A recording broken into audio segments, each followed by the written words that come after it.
Nous, Bourse Direct, bonjour Romain. Bonjour Guillaume. Ravi de Bonjour vous à tous et retrouver. tous. Comment sentez-vous l'état des forces en présence dans le marché, Romain? C'est un niveau vraiment intéressant et un mouvement qui va se décanter probablement dans les heures à venir. On indiquait que la baisse qui s'était mise en place depuis la mi-mars à peu près sur les indices et le mouvement d'accélération baissière qui s'était produit avait rompu la dynamique à moyen terme. Reste qu'à court terme, après 3 semaines de baisse d'affilée sur les indices américains, 6 séances de baisse d'affilée sur le S&P et des cibles majeures atteintes comme 4 957 points sur le S&P, eh bien, on avait des chances de rebondir. C'est ce qui s'est passé de façon très harmonieuse sur tous les grands indices qui ont pris plus de 3% sur les indices majeurs américains ou européens. Reste que on a dans ce rebond pas beaucoup de volume, des volumes qui sont assez moyens. On n'a pas eu d'intérêt non plus du côté des marchés dérivés et de soutien acheteur de ce côté-là.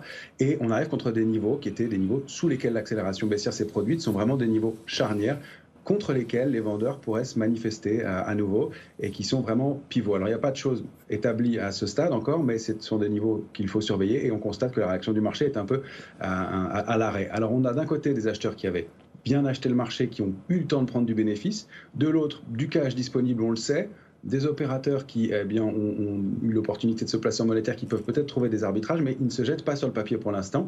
Et en plus de ça, pour limiter le mouvement de baisse, un niveau de couverture dans les portefeuilles qui a été significativement rehaussé. Donc on est un peu bloqué sur les indices, on n'attend pas d'éléments majeurs et on penche plutôt pour une période propice à du stock picking, comme en témoignent bien les réactions suite aux publications. On a à Paris Kering qui est en bas du palmarès alors qu'STM est en haut. Et puis si on regarde les marchés américains, Alphabet, Google est en légère baisse alors que Tesla rebondit assez puissamment pour l'instant. Donc c'est plus ce genre de mouvement qu'on attend, avec un risque baissier qui est à surveiller, en tout cas qui n'est pas garanti, mais qui est à surveiller, d'autant plus qu'on a demain une très grosse journée de publication à Paris, encore des GAFAM demain soir, et puis surtout les chiffres mensuels de l'inflation, l'indice PCE Core, qui est l'indice préféré de la Fed, vendredi.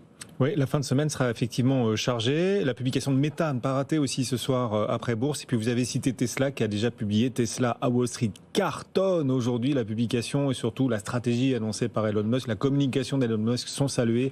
On y reviendra dans un instant avec la famille. Juste puisqu'on évoquait les points techniques et le potentiel technique sur les marchés européens, quels sont les prochains seuils à ne pas rater, Romain? Alors, on s'est attaqué, on a essayé de s'attaquer à la zone 8045, 8080 sur le futur CAC 40. On a même fait un petit passage au-dessus, 8102,5 au plus haut, mais on est revenu assez nettement.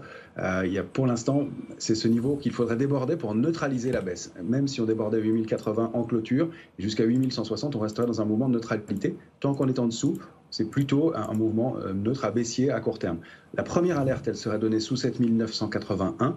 7925 serait l'alerte de court terme, et là on aurait un risque de sell-off, de retour dans le mouvement baissier avec des accélérations en direction de 7873, pourquoi pas 7656 si on cherchait des extensions. Sur le S&P, c'est 4957 en bas et la zone 5110, 5147 en haut, on n'y est pas tout à fait arrivé. Sur le Nasdaq, en revanche, Nasdaq 100, c'est très propre, c'était 16 970 en bas, niveau sur lequel on a bien rebondi, et on bute contre 17 642, niveau au-delà duquel il faudrait se réinstaller pour neutraliser ce mouvement de baisse. Pour l'instant, c'est en délibéré. Et alors on le disait, il y a un secteur qui cartonne aujourd'hui grâce à Texas Instruments, vraiment, et les stocks qui maintenant sont écoulés. Texas Instruments, Wall Street gagne 6%, et à Paris, STM, ça ruisselle, STM en profite aussi et gagne 6,5%. Ce titre STM, cette hausse, ce rebond aujourd'hui d'STM, est-ce que vous pensez qu'il est amené à durer, Romain? Oui, on le pense. On avait évoqué STM la semaine dernière en disant que c'était qui tout double ce niveau de 37,10 qui était la borne basse d'un canal haussier au sein duquel STM évolue de façon très harmonieuse depuis décembre 2018. C'est dire l'importance de ce niveau-là. Il ne fallait pas s'installer en dessous. Elle a fait un petit passage en dessous de ce niveau en fin de semaine dernière, mais elle le réintègre puissamment avec du volume, avec du soutien.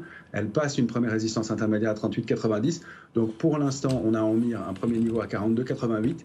Et si cette résistance majeure était débordée, on pourrait chercher des extensions en direction de 48,74 au moins. Le mouvement a l'air de s'installer, de se mettre en place. Il va falloir quand même reconstruire, mais c'est plutôt positif. Évidemment, si on repassait sous 37,10, tout ce scénario serait invalidé et on dégagerait du titre sur lequel on a décidé de se repositionner.